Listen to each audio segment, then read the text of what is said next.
Hi, I'm Kirsten McLaughlin, Public Affairs Manager at Cox Communications, and this is Community Connection.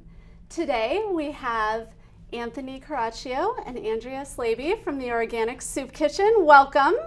Thank you. Thank you for being here today. You're welcome. So let's start by telling our viewers a little bit about the Organic Soup Kitchen. The Organic Soup Kitchen. It's an organization that started in 2009, and it started off by we were just feeding people and making sure that everyone we knew had enough to eat, mostly people on the street. And then we realized that it would be good to collaborate with other agencies. And so we ended up collaborating with 6 agencies that we supply food to, so that they work their programs and we've got the other end, which is food. And since then, we've gone from 4,000 meals served a year, and we're closing out this year with 30,000. Oh, wow. So we're growing quite a bit. Wow. So what motivated you two to start the Organic Soup Kitchen? Well, we've always had an eyeball on, what's going on in society, and we noticed that back in 2009 is when the economy was really starting to decline quite a bit. And inquiring with different agencies, we noticed that a couple of things. There were a few people that were very fragile. They've lost their jobs, they've lost their homes, and they were getting fed a lot of commercial foods, leftover foods from restaurants, and just anything they can get their hands on. And so we decided that we would take advantage of a lot of organic farmers that had surplus, make soups, and use those organic soups to feed people, nutrient-dense food. And that's been that's kind of like what's behind everything we do. All our food is nutrient-dense and organic. So how has your organization grown and sort of refined its services over the years? It's grown and refined itself by the way of the setups that we have with different agencies, and how we stabilize food.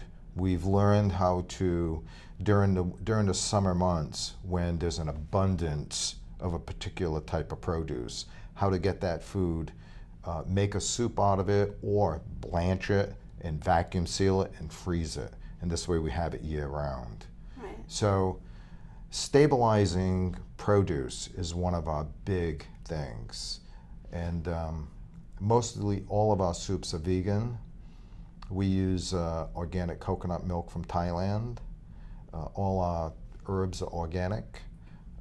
All of our salts are Himalayan crystal salt, which has a full spectrum of 84 minerals.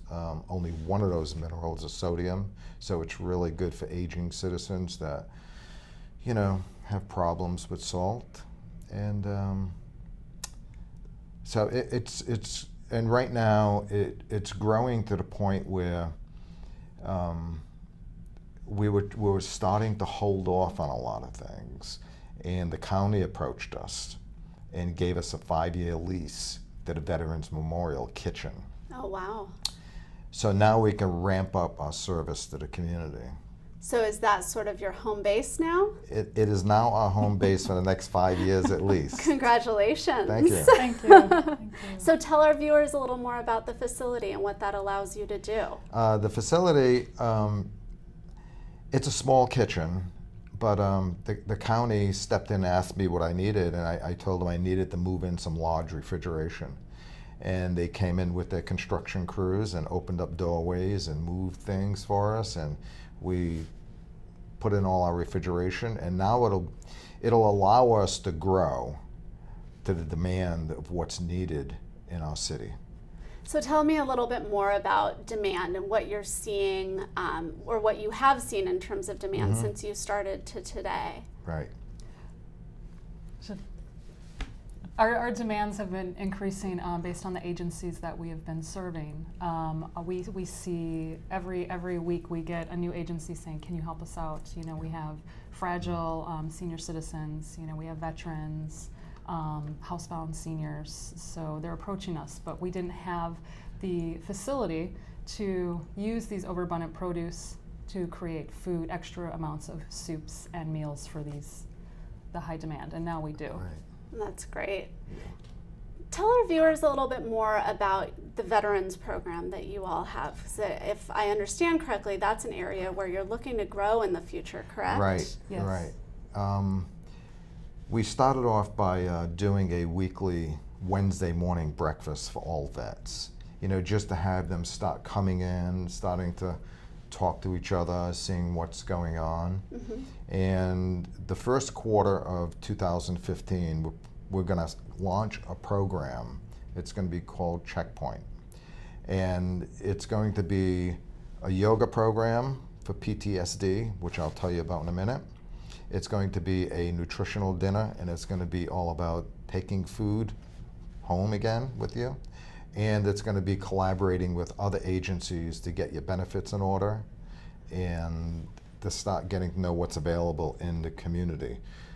However, back to the program, which is the core of it, which is the yoga program for PTSD.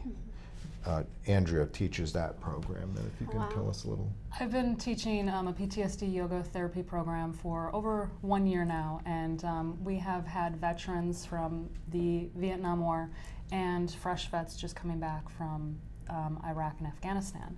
And to see their transformation over the last year has been truly incredible, along with their testimonials. And the statistics of PTSD, 11% of people that come out of the Afghanistan war have PTSD. And then 20% that come from Iraq area come back, the veterans come back with PTSD as well. So in 2013, the Veterans Administration, based out of Washington, decided to endorse yoga for PTSD. And so we took that opportunity to bring that endorsement to Santa Barbara. And with my background in yoga, I figured, why not? We love feeding people and we love keeping them healthy. So What a great program. Yeah. So where do you teach? Also at the Veterans Center? Well, right now we're teaching at the Mental Wellness Center in conjunction with their clients as well. Okay. And then come January, we're going to be teaching multiple classes each week at the Veterans Memorial Building. Oh, wow. Yeah. So we're very excited about that. That is great. And so that brings me to another question I have. You have your Veterans Building, which Right. 5-year lease, which is so exciting. But I know you serve food in a lot of locations. Can you Right. tell me about some of those other locations and partnerships? We work with the Housing Authority. We feed a lot of seniors there. People Self-Help Housing. We supply Common Ground with food. Transition House. And let's see, The veterans, the veterans, and I think that's it. that's it. Yeah. So we do cover quite a bit. And like I said, we'll be increasing that. So tell me some more about that. What do you see as the future of the Organic Soup Kitchen? You seem to be growing leaps and bounds. I Well, imagine you have well, a vision. Well, you know, when you put all these components together, it's organic food that's of surplus, okay, that we can convert and stabilize into soups. There's the programs, there's the holiday meals, which we do. We open up our doors and feed hundreds of people during the holidays. We support other agencies. The programs that we're going to start with are structured programs like the Veterans Program. All this is wonderful. However, you know, there's one little component that's missing that we finally put together, and that is selling our soups. We have to start a retail and wholesale aspect of the company to become sustainable. And then what we want to do is put this whole program together and hand it off to other cities around California so that they can do the same thing. So it can be recreated in other communities. Right. Wow. Right. Because there is a way of supporting the community and doing it right and being sustainable without always having to ask for money. Right, right. So that's our goal. I mean, that's where we want to end up, is have a model that can be duplicated for whoever wants to use it. They can just call me up and I could sit with them, or they can come visit and see our operation. So how can our viewers learn more or get involved with the Organic Soup, Soup Kitchen? We'd love for them to go to the website, really understand who we are, to see if it's a match, and just email us. We have positions open for everyone from